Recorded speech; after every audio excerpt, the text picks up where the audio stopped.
Hi everyone, today I have volume 9 of Nanatsu no Taizai, also known as the 7 Deadly Sins, to show you guys. On the front cover we have Gowther, Diane and King.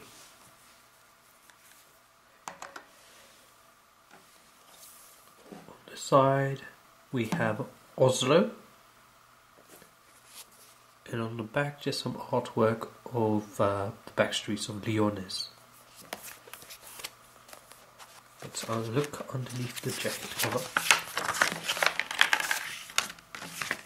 Here we have, on the actual book itself, we have some artwork of a younger Dreyfus. Side is the same, and the back is the same with artwork of the streets of Lyonesse. Right, let's look inside.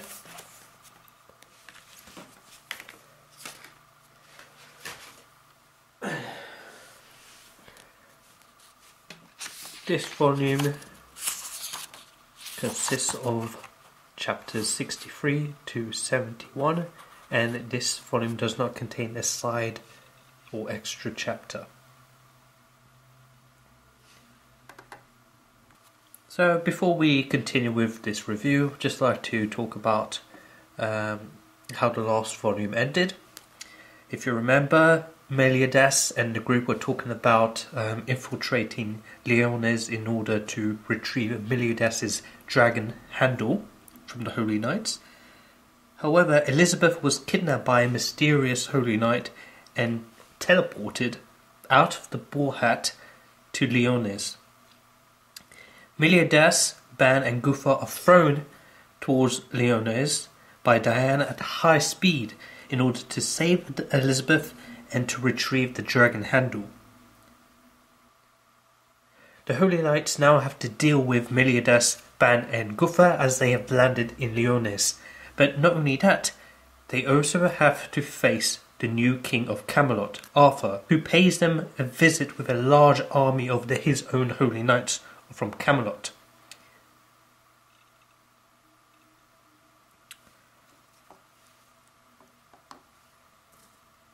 So, chapter 63.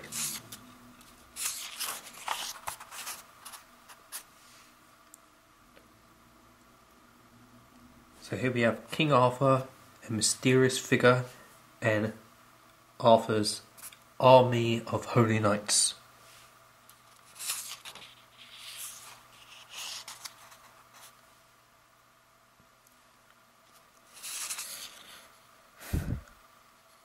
Right, so Hendrickson decides to head towards the southern gate to meet Arthur, and he finds out that Arthur wishes to seek an audience with the king. We eventually find out that the Camelot army is revealed to be an illusion caused by this mysterious figure.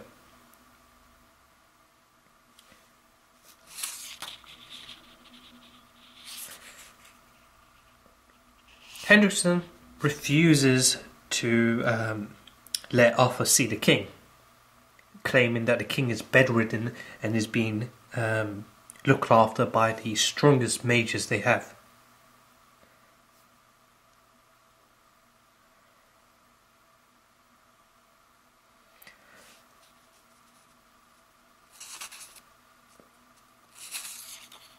Arthur at this point assumes that Hendrickson and the Kingdom of Lyonesse is facing some kind of problem, and he offers to help. At this point, Arthur removes his helmet and we finally see him.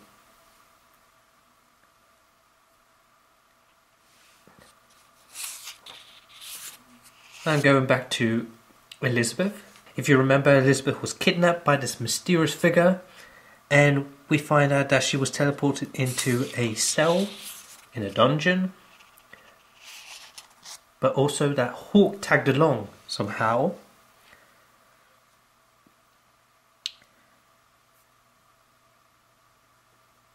After Hawk manages to break the cell door, they escape from the cell, and Elizabeth proceeds to search for her family.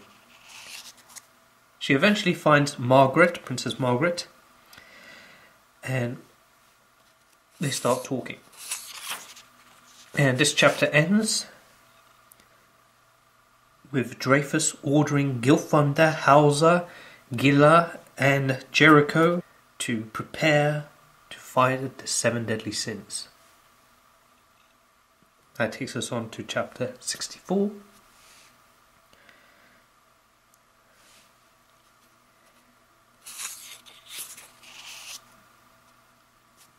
Dreyfus is a bit confused as to why the 7 deadly sins are attacking now. What do they want? He wants to know what is their objective, their goal. Elrond tells Dreyfus that the goal of the 7 deadly sins is most likely something in Merlin's castle, which is now Hendrickson's research facility. As you can see, this is Merlin's castle right here.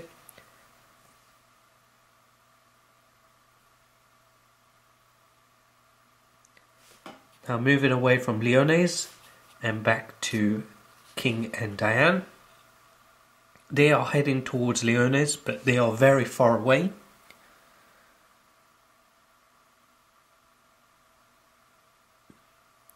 At this point, the King summons... right, here. King summons Oslo. If you remember, Oslo appeared earlier in the series. Oslo is this black hound, and King explains to Diane that Oslo is a special type of fairy species that lives between human and the fairy realm. And he has the ability to transport things and people by swallowing them. See, as you can see here in his mouth, there's some kind of portal or rift, dimensional rift.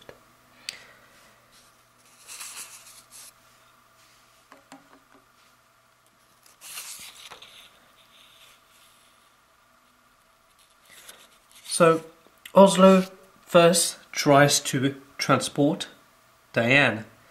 However, she gets stuck in the process. Half her body is in Lyonesse, somewhere in Lyonesse, while the rest of her body is dangling from Oslo's mouth.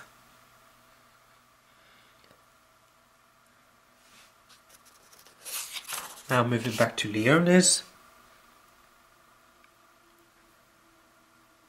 These lower rank of Holy Knights are easily overpowered by Meliodas, Ban and Gowther, and we finally see Gowther using his sacred treasure, and his sacred treasure is called the Twin Bow Heret. He shoots and strikes the Holy Knights. We don't see any physical damage, but what Gowther does is he rewrites the memories of the Holy Knights, to make it seem to the Holy Knights that Meliodas and the group of either friends, families, lovers, long-lost relatives, whatever. And instead of attacking them, they kind of hug them, want to go for a drink, etc.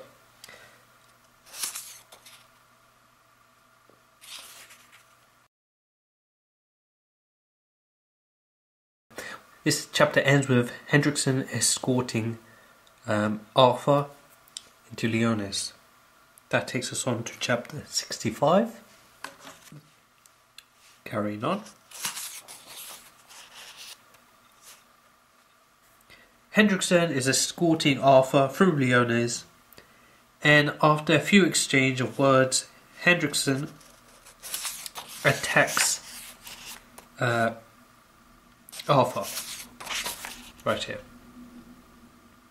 Just before he does attack, we see right here that the mysterious figure, or I should say the mysterious Holy Knight, that teleported Elizabeth away from the boar hat, teleports to Hendrickson, and she informs Hendrickson that all the pieces of the ritual have been gathered.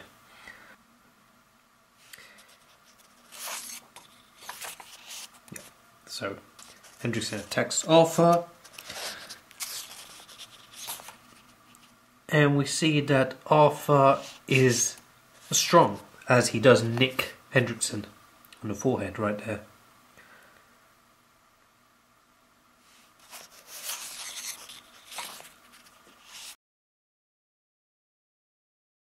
Now moving back to Meliodas, Ban and Gowther. Gowther's ability has worn off, so the group decide to sneak around to avoid more fights and to head directly to the castle.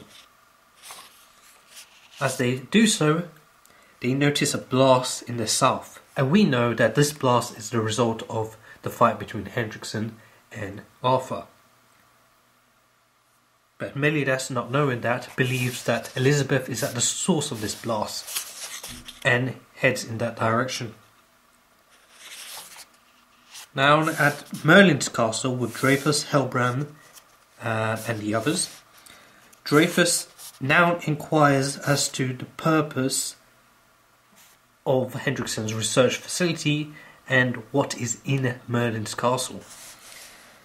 And Helbrand kind of avoids answering this question and just states that the goal of the Seven Holy Knights is to obtain the magical items in this facility in order to acquire more funds for their traitorous behaviours and exploits. Here Helbrand gives Gilla and Jericho some orders. However, before she complies, Gilla states that she wants the truth from Helbrand about her father after she has complied with his orders.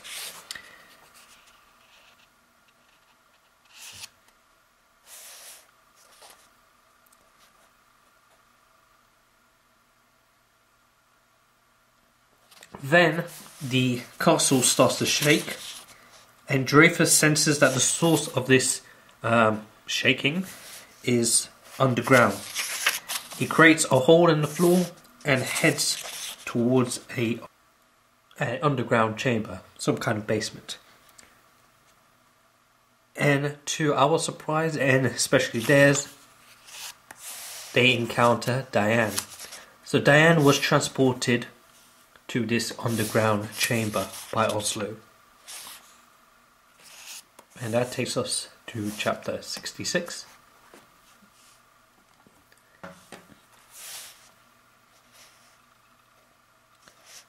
So after discovering Diane in the basement of Hendrickson's research facility, or Merlin's castle, Dreyfus immediately questions her goal. What are the sins after? Without hesitation,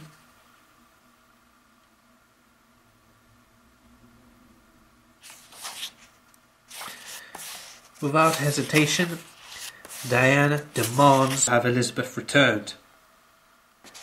This, of course, confuses the Great Holy Knight. Hauser becomes more and more nervous as he kind of cares for Diane. And Jericho decides to deliver the first attack, as we can see here. Diane straight away swings Gideon, destroying part of the building and blasting Jericho away.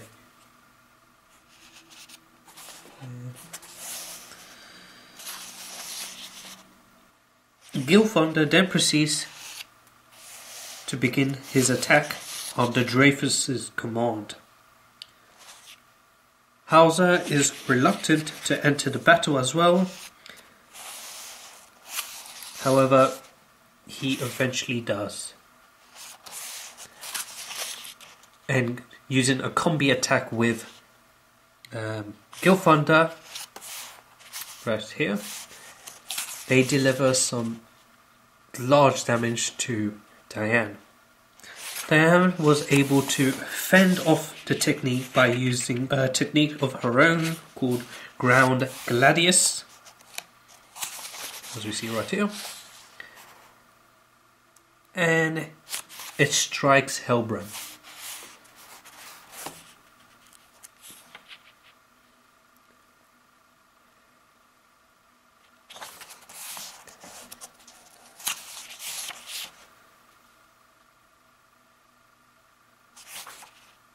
Meanwhile, Meliodas, Ban and Gowther notice the battle with Diane, Dreyfus and the rest of the Holy Knights.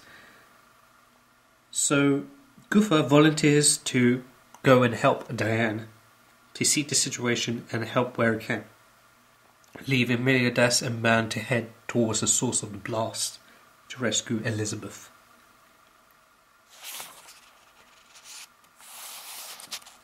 Now going back to Diane. Diane tries to unleash her attack again, ground Glagius for a second time, but Dreyfus easily blocks her attack, as we see right here. And he uses his ability Break to pierce Diane through the chest. So this situation doesn't look good for Diane. What's going to happen to her?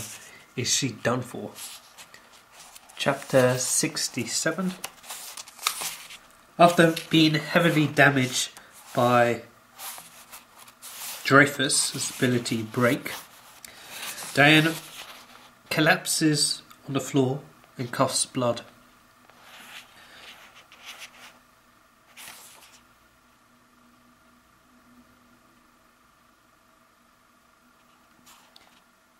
Helbrand returns to the group of Holy Knight after evading Diane's ground attack.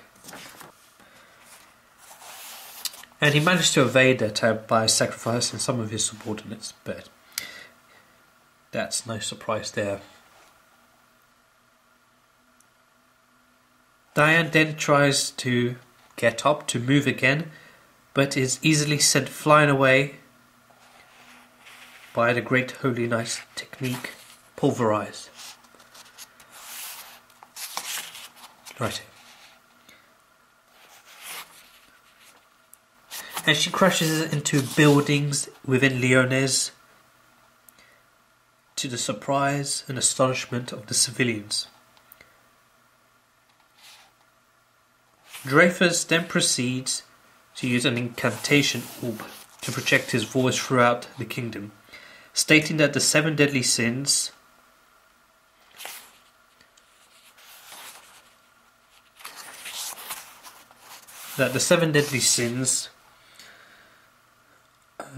have infiltrated Lyonesse to stage an attack.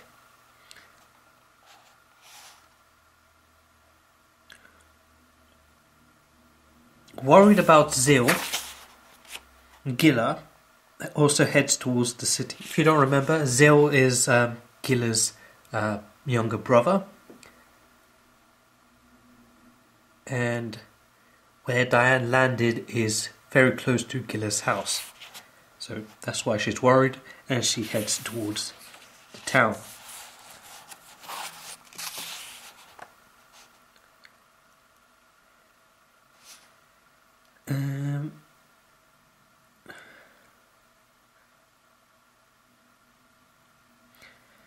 Helbrand proceeds to destroy more buildings to frame the deadly sins as villains. Gilla notices the trickery and demands Helbrand to explain his actions, which he replies by saying that the sins will play the role of the villains so that the Holy Knights can be the heroes.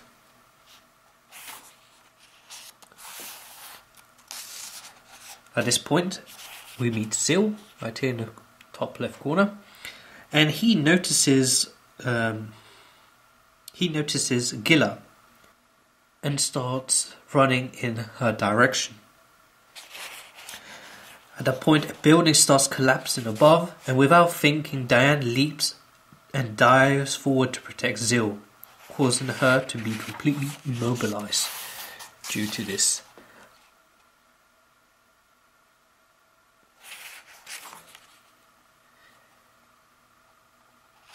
Right, so now here we have the Holy Knights preparing to deliver the finishing blow. However, Hauser steps up to protect Diane, and so does Gilla.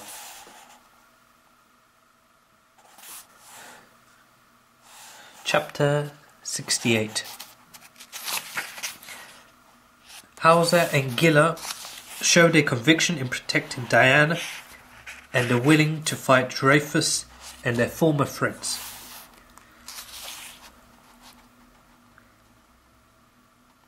Here, Bowser points out to Giller that their chances of victory are very slim. Well, actually zero, in fact. So they have no chances of winning. They use a impromptu combi attack right here.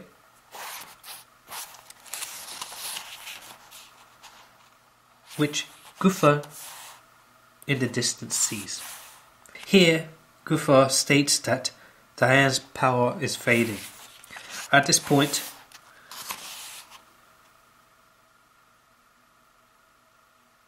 Gowther is attacked by a group of holy knights who in turn get defeated by Freda as they were destroying the town and hurting civilians.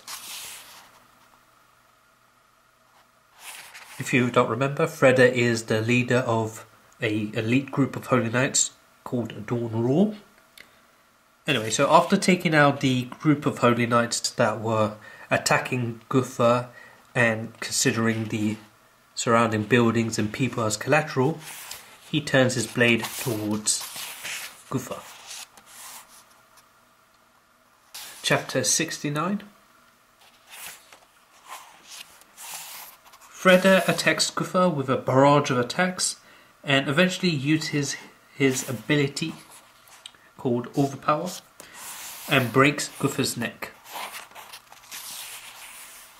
Here, Freda starts recalling memories of when he was younger, about his ability and his loyalty to the King of Leones.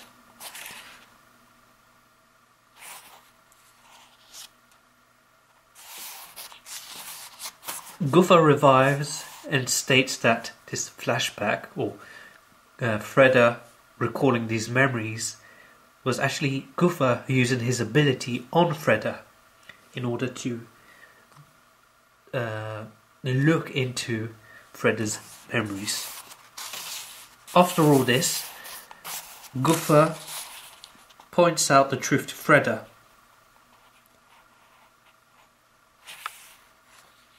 And just to summarize it for you, Dawn Raw is a group of holy knights, like I said before, but they were created by the King of Leones. And they are under the direct command of the king, so they follow no one's orders but the king's. Freda states that the sins, or the 7 deadly sins, are traitors, they're criminals. And Gowther replies by saying, did the king really say that? Did you hear that from the king himself? Everyone says he's bedridden. Were you by his side when he said that? And Freda finally sees the truth. That the people who've been calling the sins traitors and keeping the king away from Freda and everyone else were the great holy knights. So he leaves Gowther in search of the king.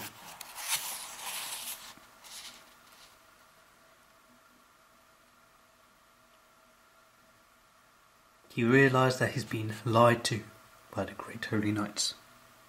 Finally, it looks like at least someone in the kingdom is coming to a sense of realisation of the truth.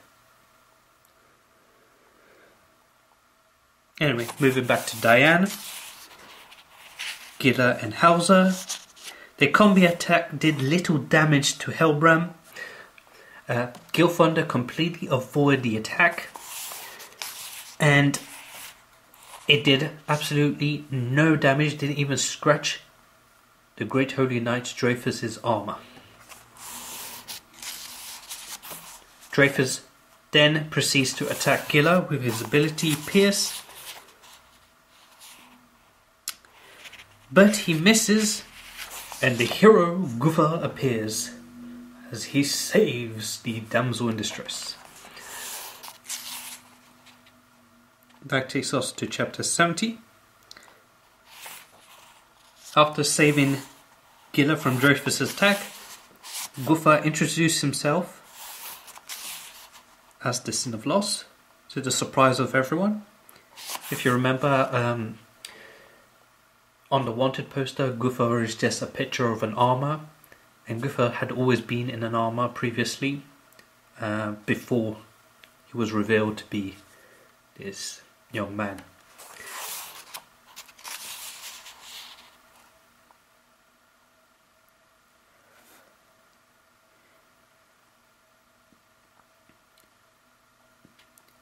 And continuing on, he immediately engages in combat with Dreyfus,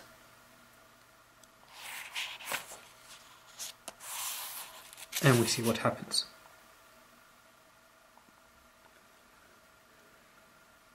Dreyfus manages to blast through Gowther's chest. Suddenly, the deadly sin counters the attack and traps Dreyfus in an illusion of his past using his ability Nightmare Teller. So this is all the illusion. Dreyfus when he was younger. This is Hendrickson. And his past regrets are revealed through this nightmare.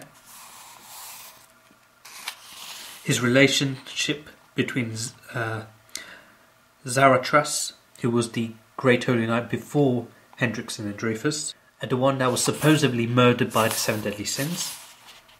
We see that Dreyfus was insecure and was jealous of his brother, the Great Holy Knight, but he did feel regretful of his death.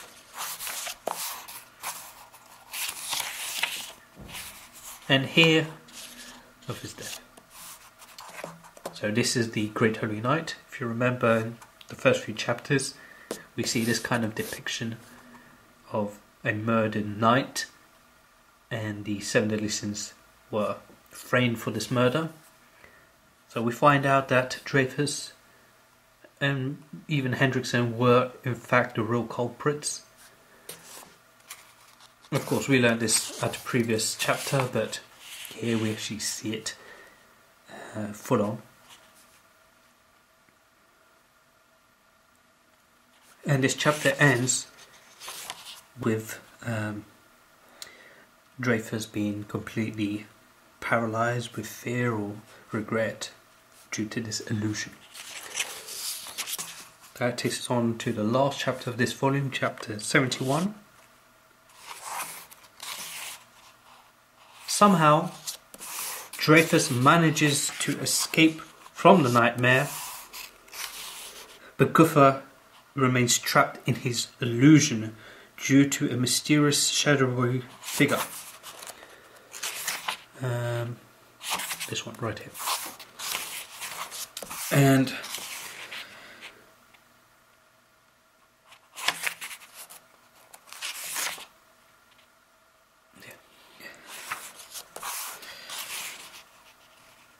after knocking Gowther down, Dreyfus prepares to deliver a final blow, but Dreyfus himself falls to his knees, having suffered too much damage from Gowther's attack.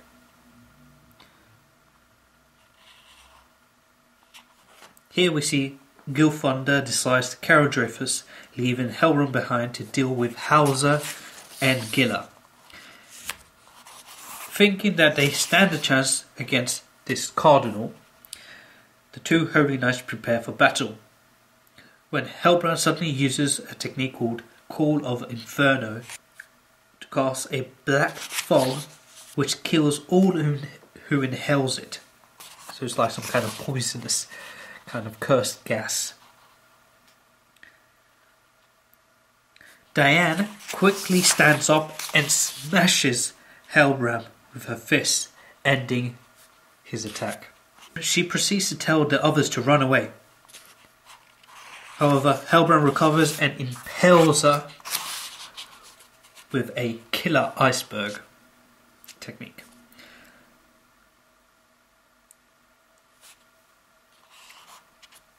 As we see here, bottom left corner, Helram is preparing to deliver his final attack, the finishing blow, when King arrives and repels the attack. So So finally, King has arrived in Leonis.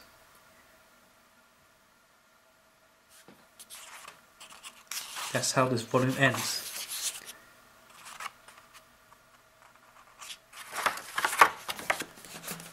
Alright everyone, so thanks for watching. Please comment, like and subscribe. Bye.